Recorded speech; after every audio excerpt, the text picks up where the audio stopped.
அஸ்ஸலாமு அலைக்கும் வரஹ்மத்துல்லாஹி வபரகாத்துஹு. அல்ஹம்துலில்லாஹ். இப்போது நாம் இந்த பத்ரத்து களத்திலே ஆயிரம் மலக்குமார்கள் நபிகள் நாயகம் ஸல்லல்லாஹு அலைஹி வஸல்லம் சஹாபாக்கள் உதவி அல்லாஹ் தஆலா இறக்கியதா சொல்லக்கூடிய அந்த மலக்குமார்கள் இறங்கிய மலை என்பதாக இந்த மலை சொல்லப்படுகின்றது. இந்த மலையை ஜபல் மலாயிகா என்று சொல்கின்றார்கள். இந்த மலையில் உள்ள மணல்களை பாருங்க, ரொம்ப சாஃப்டா மணல்கள் எல்லாம் அப்படியே சலிச்ச மணல் போல இருக்கும். அல்லாஹ் தஆலா குர்ஆன்ல சொல்றான், வலக்க நஸரகுமுல்லாஹு பி பத்ரின் வஅன்தும் அதில்லத்துன் லஅல்லக்கும் தஷ்குரூன். நீங்கள் சொற்பமான எண்ணிக்கையுடையவராக இருந்த போதிலும் அல்லாஹ் தஆலா பத்ர் களத்தில் வெற்றியை கொடுத்தான்.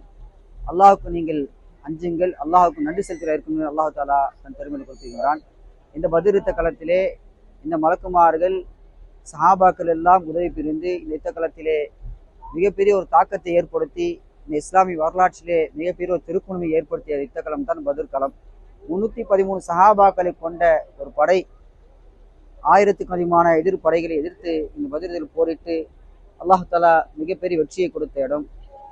அதிலே அல்லாஹ் தஆலா குறிப்பிடும் போது ஆயிரம் வானவர்களை கொண்டு உதவி என்று சொல்லக்கூடிய அந்த வணக்குமார்கள் இறங்கிய மலை என்று இந்த மலையை குறிப்பிடுகிறார்கள். அல்ஹம்துலில்லாஹ். இந்த மலையுடைய பேர் ஜபல் மலாயிகா.